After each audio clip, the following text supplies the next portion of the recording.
అందరికీ నమస్కారం.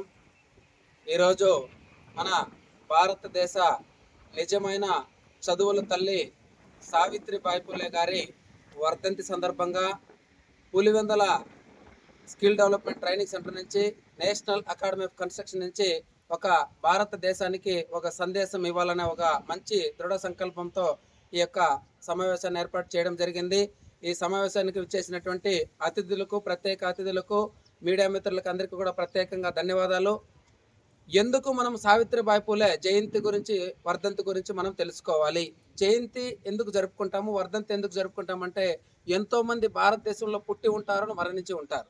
ఎందుకు వీళ్ళని మాత్రమే మనం అందరూ కూడా స్థిరస్థాయిగా తెలుసుకుంటాము. వాళ్ళ జీవిత కాలం పాటు ఎన్నో సంవత్సరాలైనా కూడా చనిపోయి ఇప్పటికి కూడా వాళ్ళ యొక్క గుర్తింపుగా మనం ఎందుకు తెలుసుకున్నామంటే ఏదో ఒక చరిత్ర సృష్టించి ఉంటారు. బట్ మనము సావిత్రిబాయి పూలే గురించి, మేడం గారి గురించి తెలుసుకునే ప్రయత్నం చేస్తాం.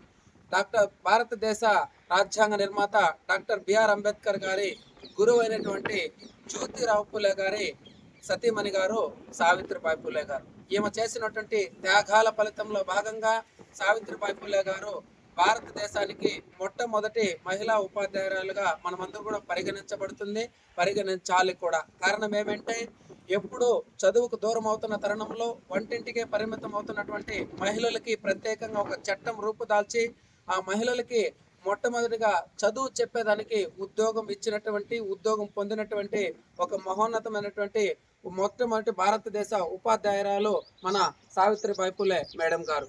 ఆ మేడం గారు చనిపోయినటువంటి దినంగా భావిస్తూ వర్ధంతి సందర్భంగా మనము ఈ సందేశాన్ని అందించబడుతోంది. భారతదేశంలో మహిళలకి హక్కులైతేనేమి, వాళ్ళ చదువులైతేనేమి, ఈరోజు నిర్వహిస్తున్నటువంటి ప్రతి ఒక్క రంగంలో మహిళలు ముందున్నారంటే దానికి ప్రధాన కారణము సావిత్రిబాయి పూలే గారి యొక్క త్యాగ ఫలితమే ఈరోజు మహిళా లోకానికి దిక్సూచిగా మనం అందరూ కూడా పరిగణించబడుతున్నాం.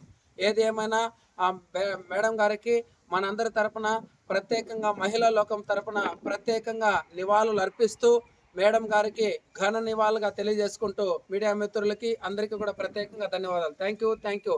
జై భీమ్, జై భీమ్, జై భారత్.